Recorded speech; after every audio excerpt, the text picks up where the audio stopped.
that reaching Singapore's level of development in the next 30 to 40 years will be difficult.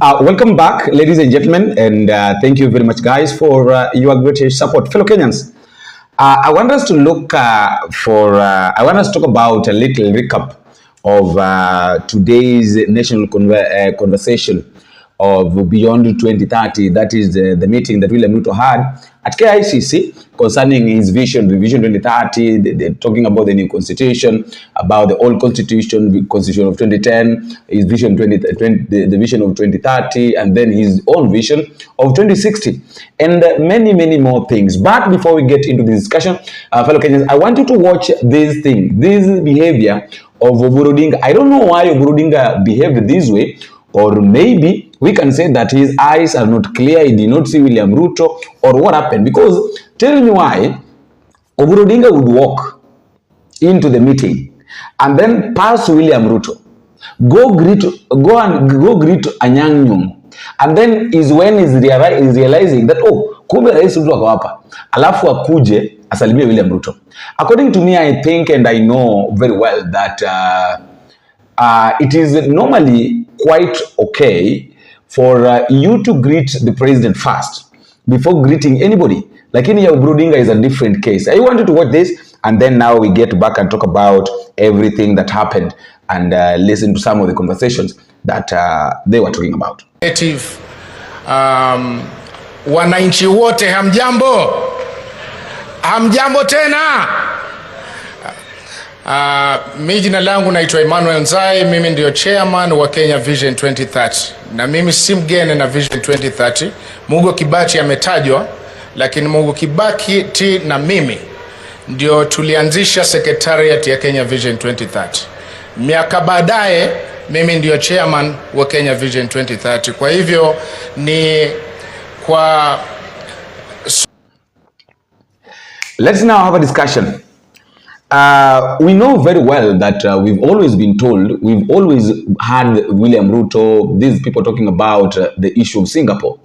The issue of Singapore here and there. We are heading to Singapore. We started with Canaan, where the late Raila Odinga told us that tunaenda Canaan. You know, Canaan tu kufika, tulifika katikati, juu tulifika kwa Red Sea. I don't know what happened. And then pengine maji likataa bahari likataa kupasuka. So we remained there. Tulikuwa tunaona Canaan, lakini we never entered Canaan. And then from there now, another person came and diverted our attention. Akasema kwamba no, we are not going to Canaan. Now we are heading to Singapore. Now, hapo Singapore, tumeenda kidogo hapa na pale, hatukufika Singapore. What happened? Again, tukaambiwa, tunaenda wapi? Tunaenda Zambia. Mara sijui tunaenda wapi. So, a lot has been happening here and there, especially in this issue of politics, in this space of politics, where our leaders keep on diverging, keeps on coming up with different stories, different ideas. But I want us to talk about William Ruto's statement. Hiyo ndio nataka tuanze nayo. I want us to talk about three things. Number one, I want us to talk about the statement that was made by Izoyuki Hino about Singapore, and then the backup that Oburu Odinga gave, and also William Ruto's issue of the new constitution. But I would like us to start first by listening to what William Ruto said about the new constitution that is about to form. It is important that we engage in this exercise in the context of a new constitution. A new constitution that does not request us to consult the people. No, it is mandatory. The reason why you find in some cases many people do not understand, do not relate to Vision 2030 was because there was no public participation to the extent that we know public participation as provided for in the Constitution at the moment. And therefore, we have an opportunity this time round, different from the opportunity that was in 2008, to formulate a long-term plan, one that is done by the people, not by government, not by bureaucrats, by the people themselves. And therefore, we need to give ourselves the opportunity. And this opportunity that we have to think about Kenya long term, we want to pick the minds of everybody. The farmers, entrepreneurs, students, technocrats, everybody. Let them tell us what kind of future that we all want to think about. Our transition on education is significant. We have done very well. But why are we having this conversation? And I want to thank the people of Kenya. When I asked the country that it is time for us to have a national conversation about the long-term vision of our nation, we have been explained to why. Number one, Vision 2030 will come to an end in the next 3 years. Medium-term plan 4 is ending in 2027. For us to plan medium-term 5, medium-term plan number 5 is going to take from 2027 to 2032. Yet Vision 2030 is ending in 2030. So we need to have the longer-term vision for us to be able to plan medium-term 5. Reason number 1. Reason number 2, when we figured out Vision 2030, 20-something years ago, the world was much different from what we have today. Technology had not taken the space it occupies today.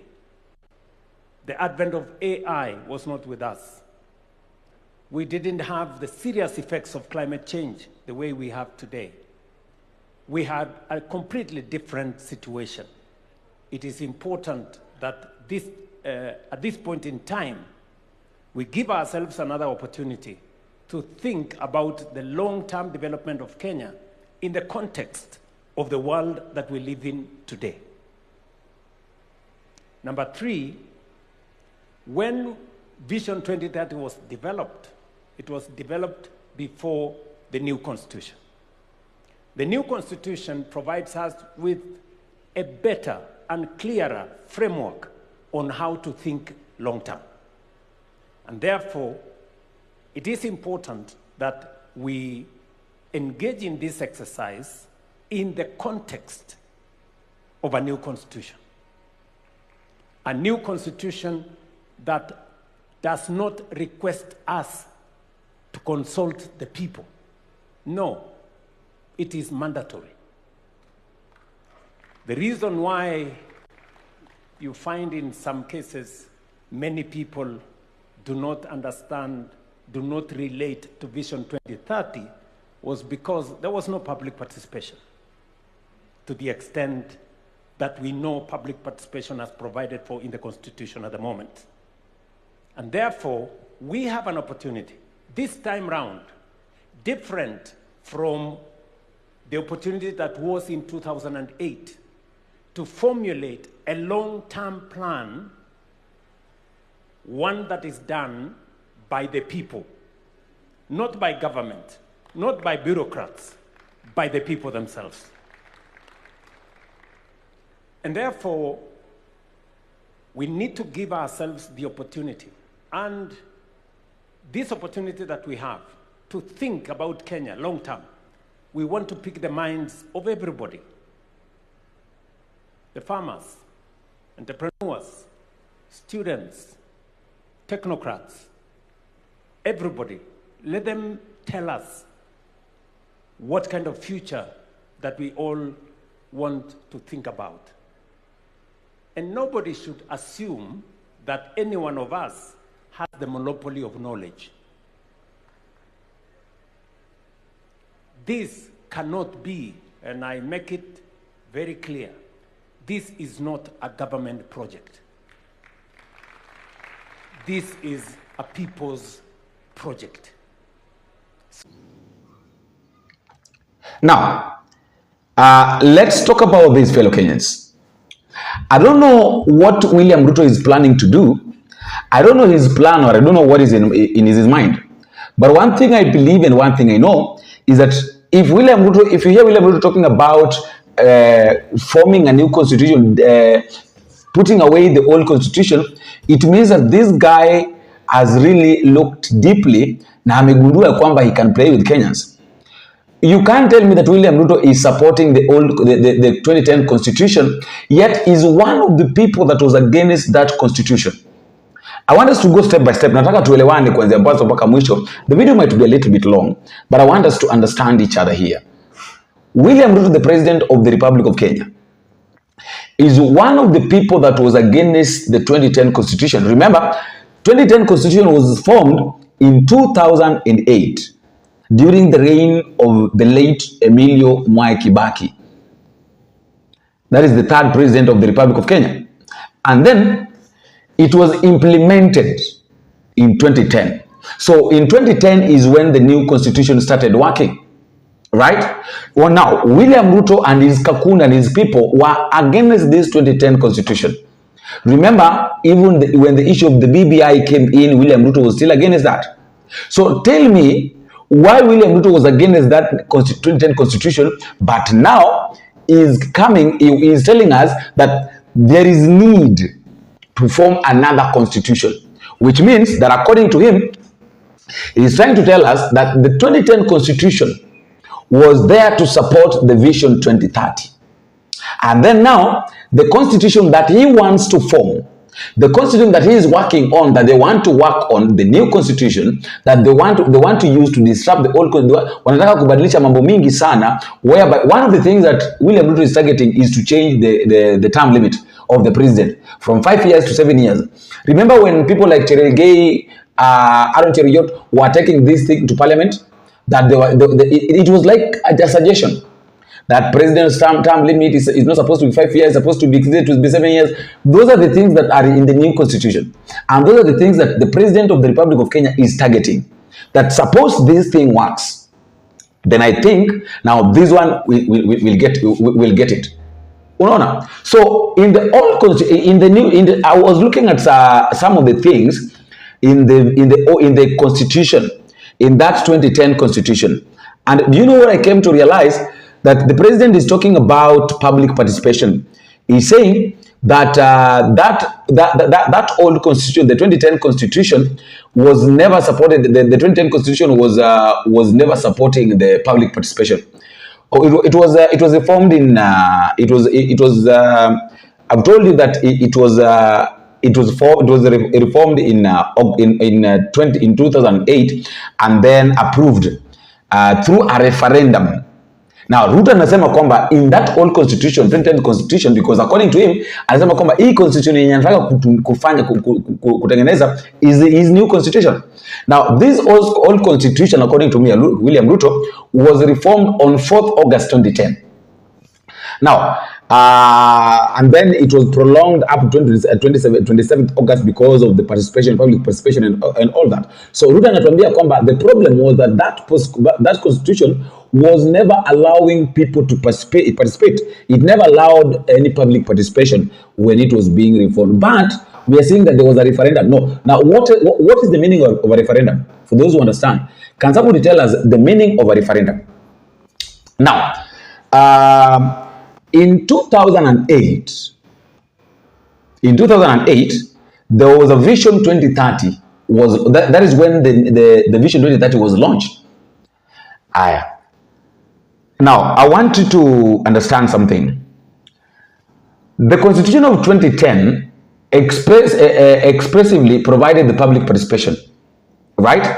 And then now, I want us to look at these articles. Nataka tuelewane tu pole pole tu. I've done some little research here, and I want us to understand.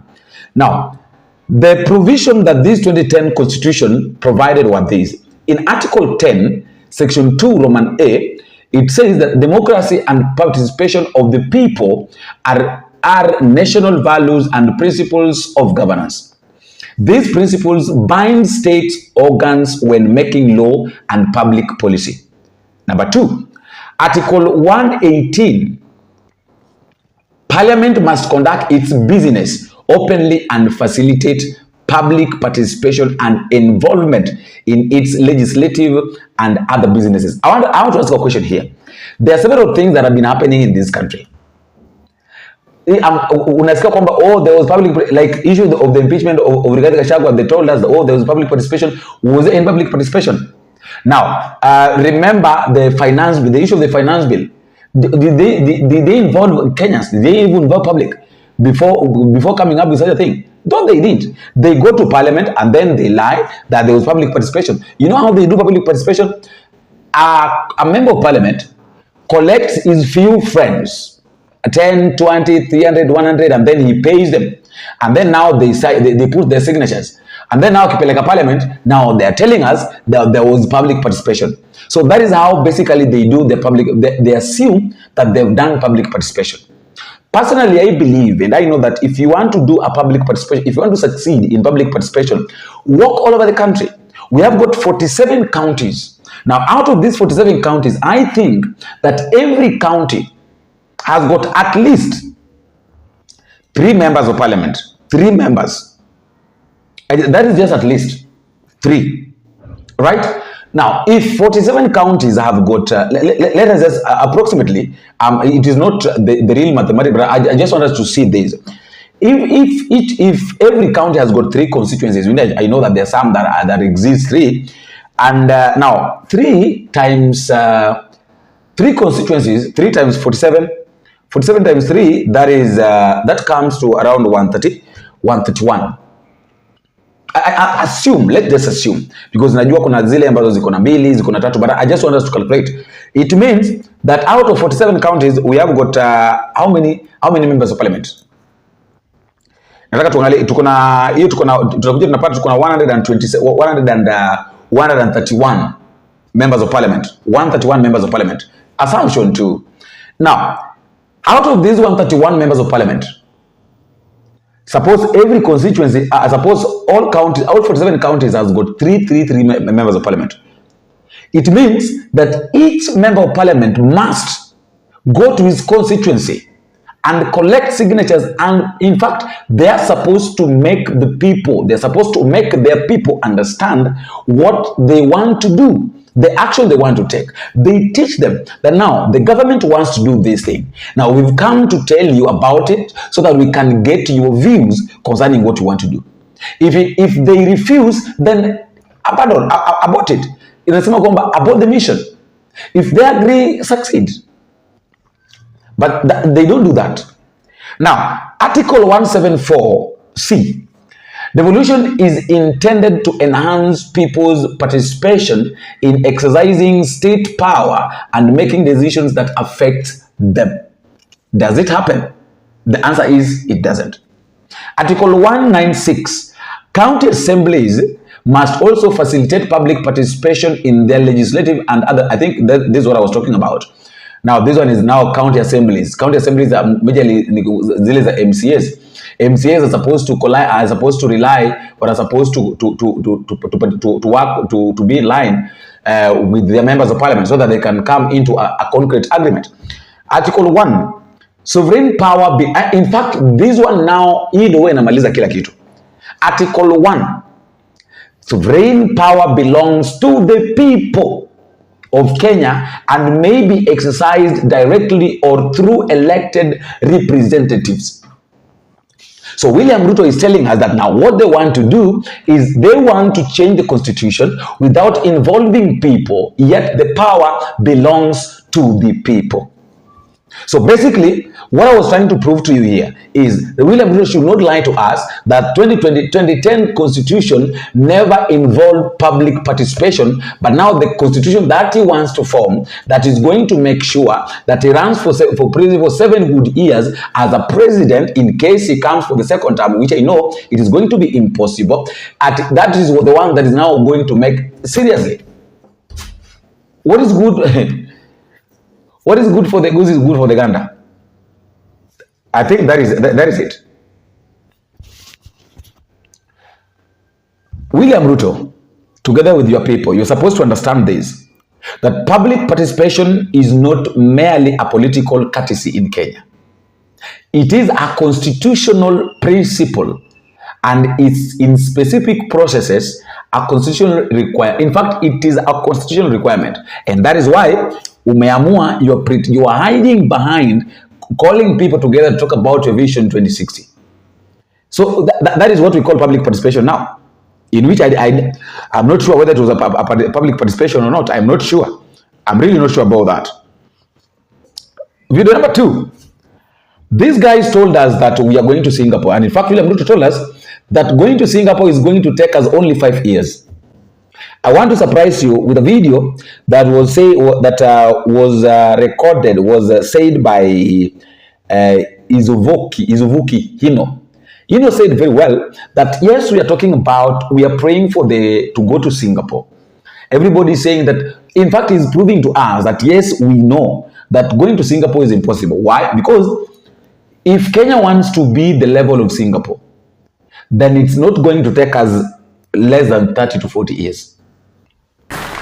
Your Excellency, I'm told that many Kenyans are skeptical. They believe that Singapore is too high up target for Kenya to reach in this generation. I agree that reaching Singapore's level of development in the next 30 to 40 years will be difficult. Singapore's income per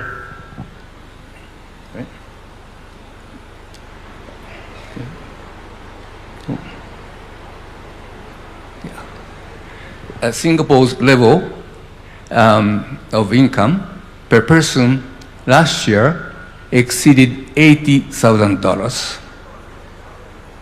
This in Kenya, the income was just over $2,000. Huge difference. But I would say this to the skeptics. Kenyans possess personal attributes that can power extraordinary growth.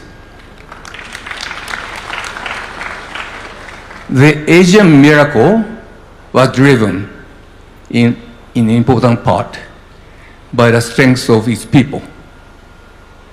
Hard work, motivation, discipline, and cooperation. But our beloved president told us that going to Singapore is only going to take us 5 years. So, you know, the problem is that William Ruto is living in a delusional world. He doesn't see things the way they are supposed to be. Like literally, the problem is forcing things. You can't really keep on forcing things and then you make sure and then now you prove unadhani kwamba vitu zinaenda kufanyika. Things don't just work the way you want them to work. Things don't work because you're forcing them to work. Things work because they are to work. We can't go to Singapore within 5 years. Yet they're the ones that are telling us. In fact, Chinese are telling us that going to Singapore is going to take us 30 to 40 years. Now, let us assume that right now you're 30 years. It means that wakati ambapo Kenya itafika level ya Singapore, utakuwa 60 years. So if Kenyans are going to have one president after every 5 years, it means that going to Singapore is going to take us 6 years. It means those are 6 different presidents. And mark you, every president, if you want to go to Singapore really, every president must come with the same idea that was applied by the first president of going to Singapore. Because kila mtu anakuwa na idea yake ya kuongoza. Kila mtu anakuja sema no, we are not going the Singapore way, we are going South African way. No, we are not going South African way, we are going Zimbabwean way. No, we are not going Zimbabwean way, we are going Tanzanian way. So everybody will be coming. So unaona kufika Singapore itakuwa shida. But the issue, and then unasikia uburudinga. So these guys actually leo nimesikia mambo mengi sana. So these guys understands very well that the problem that we have in this country is corruption and wastage of resources. The president, and he used to worry us in the party when we were drafting our own manifestos, that how can we, if at independence in 1963-64, Singapore was exactly at the same level of development as Kenya. Singapore, in terms of income per capita, in terms of the NDP, in terms of GDP, and development growth. We were exactly at the same level. And my brother used to ask that question. What did Singapore do to rise up to a level where their incomes are now 40 times, incomes per capita are now 40 times that of Kenya? We must think as Kenyans. Where did we go wrong? And where did Singapore go right? That they achieved that level. Professor Hino, who was advisor to Raila when he was Prime Minister, has given you where Singapore is and where Kenya is. He has not told you why Kenya is there and Singapore is there. He only told you where Singapore is. And where Singapore is reachable. We can reach it if we do what Singapore did.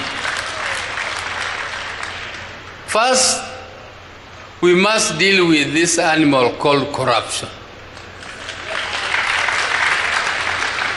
Corruption is very difficult to eliminate.